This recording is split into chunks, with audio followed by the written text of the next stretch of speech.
What is up YouTube? HPJ here, and I'm coming at you guys because we have another Archetype video. Today's Archetype video will be featuring Melflee. The Melflee, known in the LCG as Marfad, consists of level 2 and rank 2 beast-type monsters.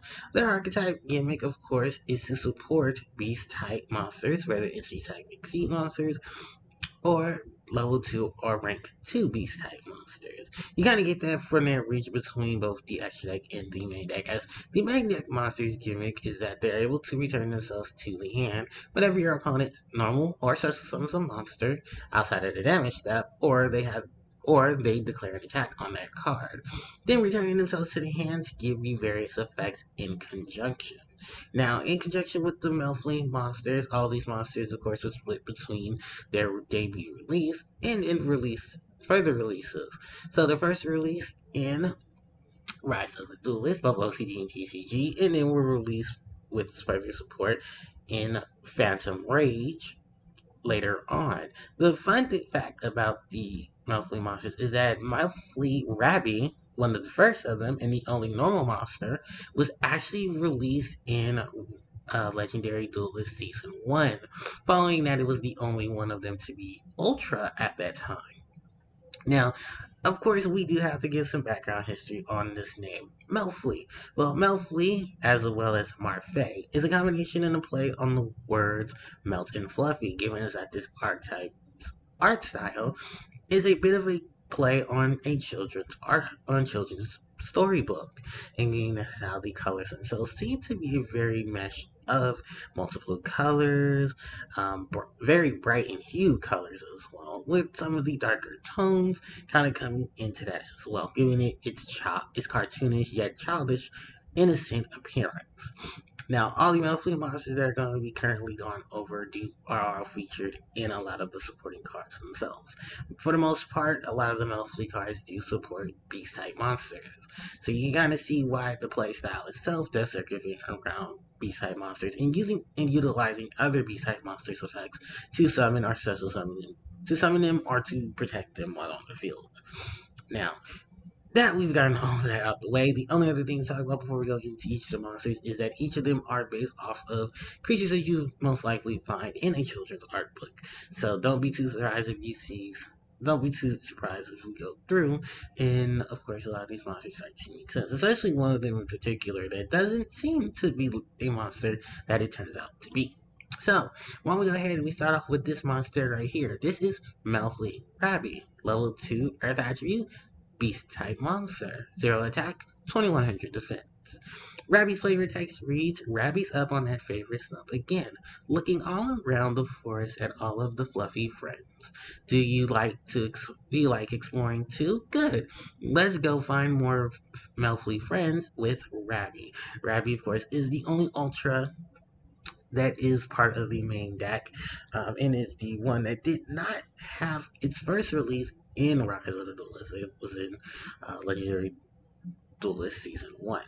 Melflee Rabby, of course, takes the appearance of a rabbit. It's one of the most cute and adorable creatures that you could possibly know of, especially in children's books.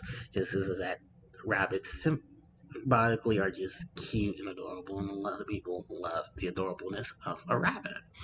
Next up is Melflee Pony, known in the LCG as Marfad Pony. This is a level 2 Earth attribute B-side monster with 400 attack and 0 defense.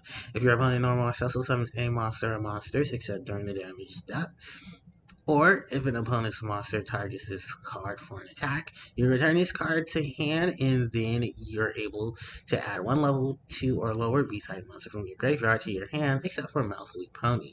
During the end phase of the turn, this card is special summoned. During the end phase of your turn, you can special summon this card from your hand. You can only use each effect of Melflee Pony once per turn. To save ourselves a bit of the trouble, I won't read the additional effects. I'll just correspond to whatever the effect happens when they do return themselves to the hand.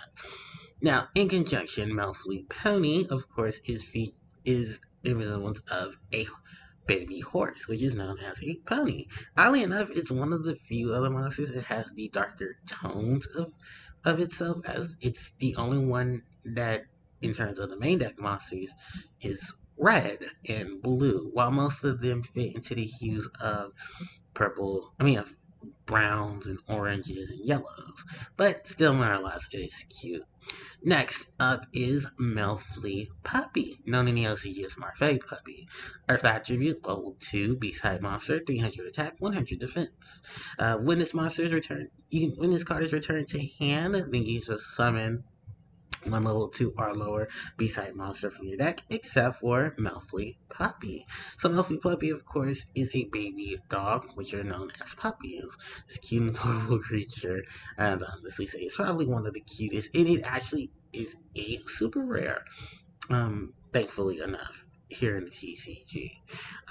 Melflee Puppy does appear in some of the artworks of some of the cards. Most likely, you see the image of this monster in Joyous Melflee. You see this monster in Melflee of the Forest. You do see this monster in Melflee Tag. And I do believe you see an image of this monster in the back of Melflee Hide and Seek. You can also tell this monster because it is also featured in Melflee Playhouse.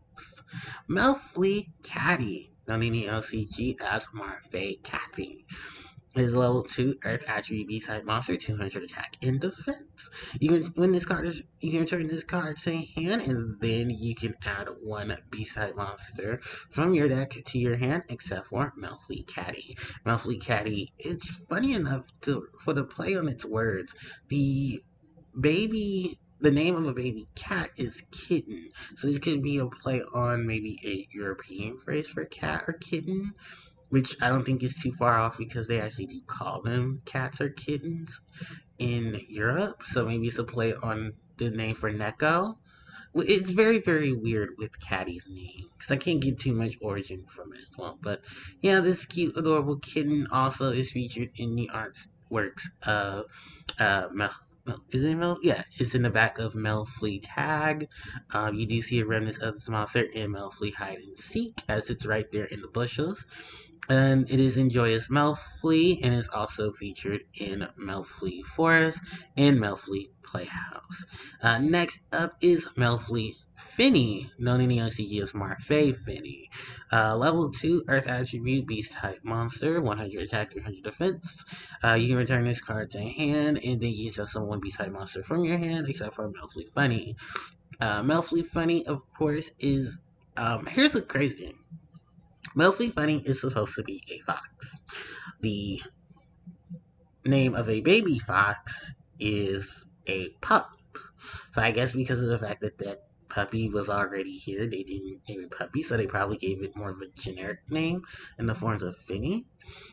Finney, of course, is featured in the artwork of Melflee Tag. You do see an image of it in Melflee Hide and Seek, as its ears appear in the background. You see this monster in Melflee Playhouse. It's also in Joyous Melflee and in Melflee of the Forest. Now let's move on to the extra deck monsters. Melflee of the Forest, known in the OCG as Marfad of the Forest. It is a rank 2 Earth Attribute Beast type Exceed monster, 500 attack, 2000 defense. Requirements: 2 level 2 monsters. You can detach one material from this card, add one Melflee card from your deck to your hand.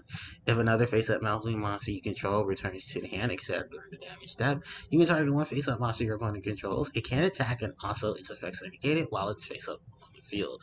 You only use each effect of Melflee of the Forest once per turn. In the artworks of this card, it features a large portion. It features basically all of the Melflee monsters. Ironically enough, 3 of the monsters in this card's artwork are not featured, as there are a llama, a raccoon, and a panda featured in this card's artwork, as well as the next card, Joyous Melflee. There is no indication of when we will receive those 3 monsters as in the future. But hopefully they do come and give this archetype some more additional support. Next up is is Joyous Melflees, known in the LCG as Excited Marfads. Level 2 Earth Attribute Beast Type Exceed Monster, 2000 attack, 500 defense. Requirements: 2 or more level 2 beast monsters. You can detach one material from this card. Your Melflee monsters can attack your opponent directly this turn. During your opponent's turn, quick effect, you can target one beast type exceed monster you control. Return that monster to the extra deck, then you can special summon level 2 or lower beast-type monsters from your graveyard up to the number of material that monster had. You can only use this effect of Joyous Melflee once per turn, being as this is another Melflee card featuring more of the Melflee monsters and monsters yet to come. This card, of course, features the Melflee in a banquet of of fruit while sitting on what appears to be, quote, the favorite stump of Rappy. Next up is the last of the monsters in the last of the last of the extra deck monsters. This is Melflee Mommy, known in the OCG as Marfad Mammy. This is a Earth attribute beast type rank 2 Earth attributed beast type monster. 1000 attack, 1000 defense. Requirements: 2 or more level 2 beast type monsters. Once per turn, quick effect, you can attach one beast type monster from your hand or face up on your field to this card as material. This card gains effects based on the number of material attached to it.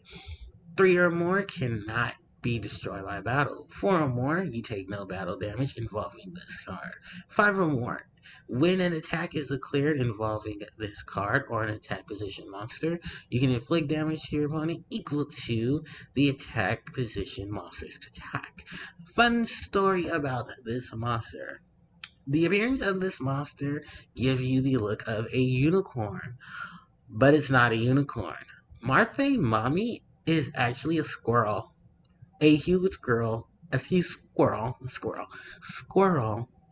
at that. Is actually wearing what seems to be a party hat on its head. And that this monster is actually based off of a marmot. A marmot, ironically enough, is just a giant squirrel. Or ground squirrels, as I did some research on it. Ground squirrels normally don't climb up in trees. They're kind of related to prairie dogs, seeing as how all of them happen to be, what is that? They all happen to be, just more ground oriented than they are, you know, tree or flight wise. It's very weird because a lot of us did think this was actually a unicorn, and because of how the art style and everything was, it was going to be more majestic. But no, yeah, this is a giant squirrel, and this card's artwork, of course, appears in the artworks of Melflee Playhouse, seeing as that it is pretty much the mommy of the archetype. And you can give more clarification that this monster is definitely not a unicorn, as the hat on it in the picture itself is really much depicted as a hat. Not play hat, but as a coned party hat.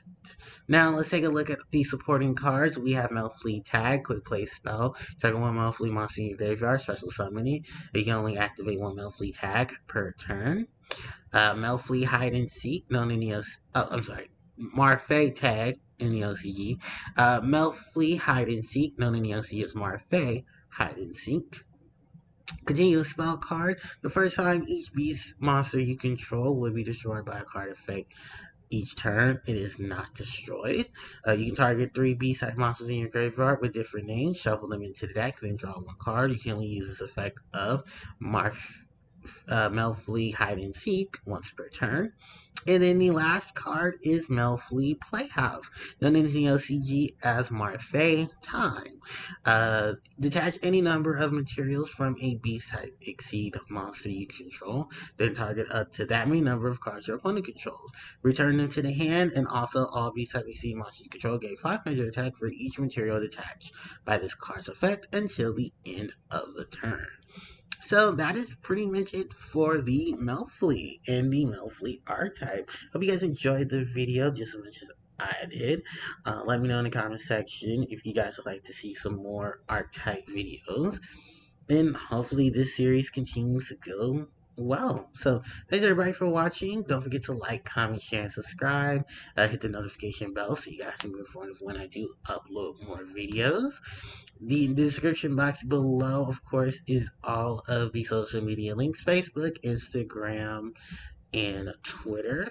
And of course, the Patreon. If you guys would like to support the channel, you can give a little extra if you want to, and even have your name featured in videos to come in the future. So thanks everybody for watching, and I'll catch y'all next time. HBJ signing out. Take care.